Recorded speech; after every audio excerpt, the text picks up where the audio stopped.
Welcome back. We are on our conversation portion. We have Toi Campbell. I'm so excited to have this beautiful, radiant example of a woman who has gone through a life-threatening illness, has moved through it and is on the other side.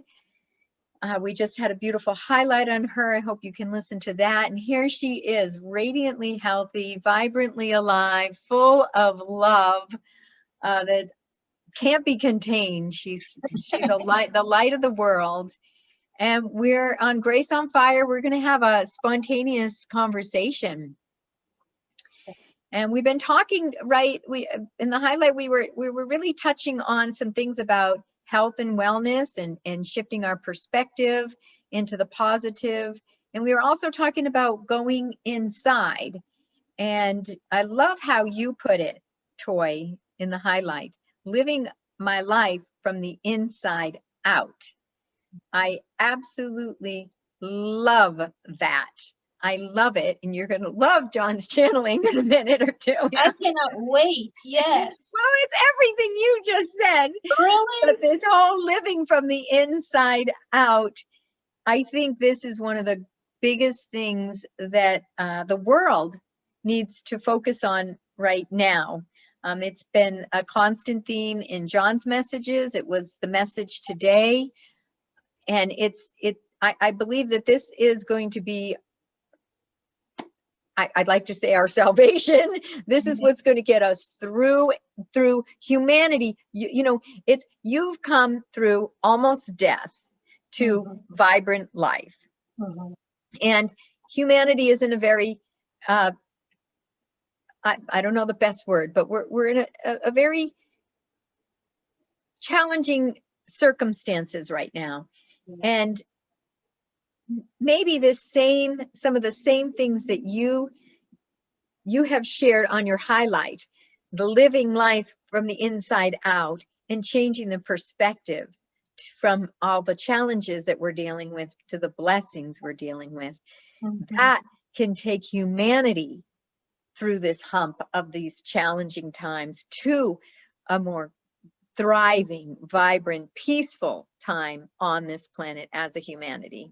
Yeah. And yeah, I'm sure you've seen so many examples even in your own life where you realize when you evolve from a certain place and you get on the other side of it, a challenge, so to speak. And after you get on the other side, you can exhale and you can see more clearly.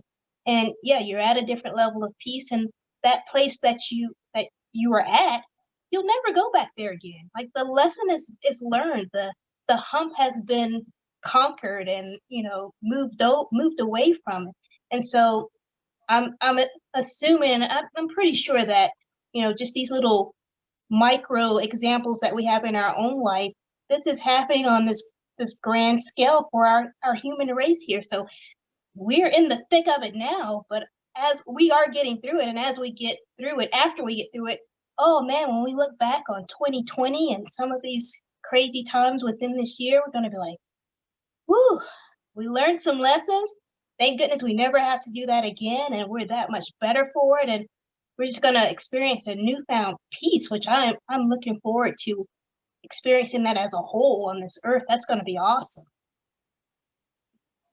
Absolutely. Absolutely. And I think when you say the word peace, that is just bullseye powerful for the world, and taking the responsibility for each and every one of us to become more peaceful inside our own self, moment to moment to moment, and that peace is a moment to moment thing. I know for me, that I'll be in peace, and something might come up that triggers me, and I have the opportunity, and my go-to is, minute I start to feel myself getting anything less than deep peace, is choose for me for peace, help me to see this differently. And this is what this has been my shift out of conflict to peace for probably 20 years. And it shifts me right out. I realize this is a story. I can't know that this story that's upsetting me is even true. Yeah. I am committed to peace. I know that peace is available regardless of the circumstance, regardless of what's going on. There'll always be some challenges no matter what, but I can always choose peace. That's always an available option within me. That state is always available unconditionally. And just choosing over and over and over and healing our own wounds Mm-hmm. so that we can become greater conduits for this peace that we want to bring into the world individually. Is each one of us becomes a greater conduit for peace, uh, that affects the entire world. Yeah, I mean, it makes so much sense when you think about it in, just small terms. Because I like the way that you bring it to make the foundation as peace, because, I think it's so much out there now that's, oh yeah, I'm happy, happy, happy, joy, joy, positive thinking. And that kind of just glosses over what's fundamental, not fundamental. And I think the fundamental feeling or fundamental energy is like what you said, peace. If you're at peace, whatever comes at you, you can deal with, because you have that iron rod of peace to hold on to. It's like, okay, you're not going to shake me off of my ground. And it's like, as a baby, I mean, because I've seen myself as a baby for so long now, I can totally relate. The baby is, parents give you everything you need. We get what we need from the divine, from the universe, but it's up to us to take that first step, to be brave enough to stand up on your two little legs and take that step. It's really our responsibility. Our peace, our, everything is really up to us. So as a whole, we as individuals are responsible for the whole in creating that peace. So you hit the nail on the head. I love what you said, Toy, about, it's our responsibility. It's, like it's our responsibility as a baby. Nobody can teach us to walk, and we may fall 1,000 times. And we don't want to worry about that. Babies don't worry. They land on their butt 100 times before they start running around the house. Mm-hmm. If they were worried about failing or making a mistake or looking silly, they would never learn to walk, because there's a lot of falling in the process of learning to walk as a baby. And we all know that. I mean, they fall on their little diaper a few times, and then finally, even when they take a few steps, they will fall. And it's okay. They don't even care. They just get up and fall again. They don't make it mean anything, nothing like that. But they're taking that responsibility. They're doing the best they can. They're not worrying about any kind of failure or how they look or anything like that. And peace is the same, because it is a responsibility that only we can choose. Mm-hmm. Nobody can choose peace for us. I mean, Yeah. people, like you said, God, the universe, our friends, our family can love us. We can have a beautiful home. We can have food. We can have friends. We can have everything at our feet. We still need to choose peace inside our own minds. Exactly. It's our choice. No one can, it's like going to the bathroom and paying taxes.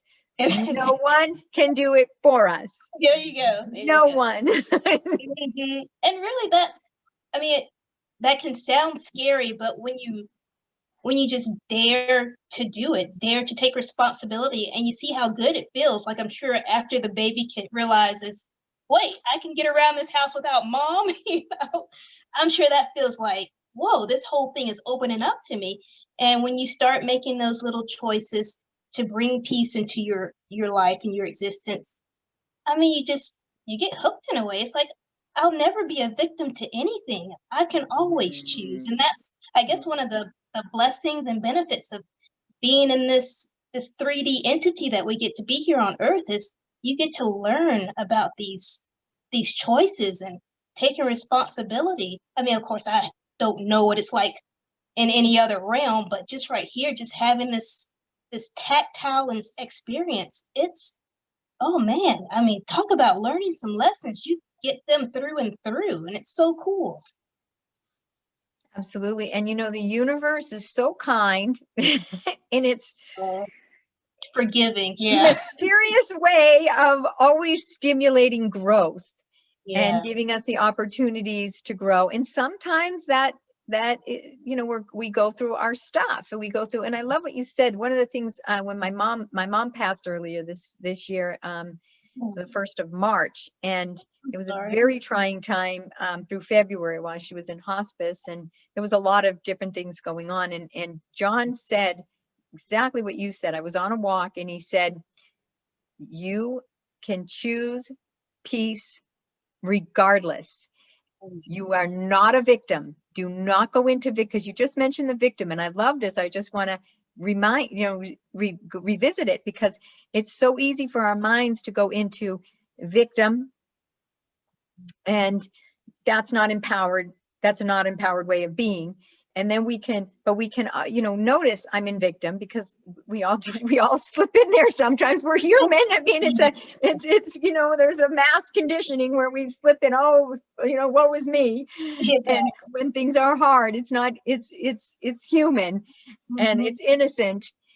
However, we always have that choice to choose back into that state of peace, regardless of what is going on, and out of that disempowered conversation of victim, because that's always available. I think anyone at any moment could think of something that they're a victim to, either something their past or something that's going on now, or I think we could just COVID, anything that means I'm a victim.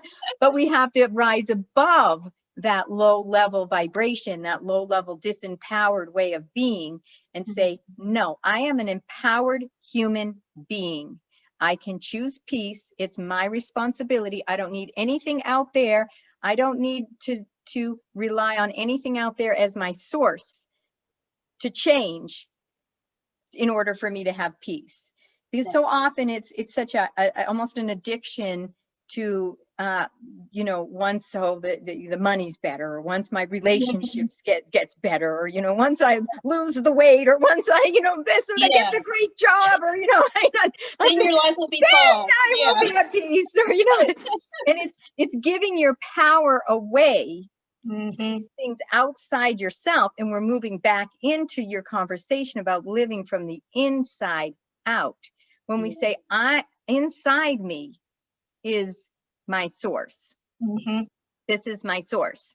It's my choice inside to choose peace and stay in that vibration of peace and emanate peace and speak from a place of peace. And that's my responsibility, regardless of what's going on, and stepping out of the victim into the empowered human being, and not relying on anything outside of us to change. Nothing outside of us needs to change for us to choose peace. It's a state. It's like happiness and feeling the emotion of love, or just feeling we can choose that. They're freely available. They don't cost anything. The circumstances don't have to be a certain way. We actually can choose the experience of peace, love, happiness, freedom, joy inside ourselves, regardless of anything outside. And just piggybacking on what you're saying it's totally up to us, and it's there for the taking if you want it. And I guess in a way, just the programming that you get as you're going through school, and all these institutions where we're just programmed at such a young age, and it's a new habit you have to create. It's like building that muscle, and it's easier said than done. It takes time. I've had to go through it to even get a glimpse of that choice that I have. So it's there for the taking, like you said, but you have to learn how to get up and grab it. Thank you, Toi, for bringing that up, because I say it, but I also I'm challenged at times. We're all challenged. And I think sometimes, I know for me, what I've seen is there's a pain body, or a pain groove where that's familiar. It's that victim, that pain, and we all have that somewhere inside of us, and it's easy to just slip in there unconsciously and be, you never know, minutes, hours, days being in that pain, that story, and that and all that pain that comes up. And I've experienced it. We all have. You don't even realize it. Right. And peace is always freely available now. It's a Yeah. choice. And it's always freely available regardless of the circumstances, but it is not an easy choice. It is an easy choice, but it takes, I think it takes vigilance and diligence, commitment Yeah. and tenacity. You can't give up. It's Because not for the weak of heart. Yeah. it is not for the weak of heart. And it's a commitment that you take over and over and over, minute to minute to minute. And you never fail, because anytime you feel yourself, in that groove of the victim and the pain and all that familiar stuff come up, you can choose again. And it's not easy too, because I know I'm a very emotional person. So sometimes when the emotions start to flood me, it's like, what do I do? And we have to find our tools. So gratitude is one of my tools and one of your tools. What has helped me through, John, I've told this, people have heard it over, is I just chant thank you, thank you, thank you, thank you, thank you, thank you, till I start to feel that gratitude and I start to feel it. And I'll just sit and chant it until I have shifted from that vibration of fear, or whatever form that takes, grief, dread, anxiety. And then I'm feeling in that the higher vibration of gratitude and feeling blessed and grateful. And then I'm in that new shift. Sometimes if the emotions are a little stronger, I might need to go for a walk or a run, or do some yoga, or call somebody, or even have someone take me through a process, or because it might be this huge, triggering a core wound.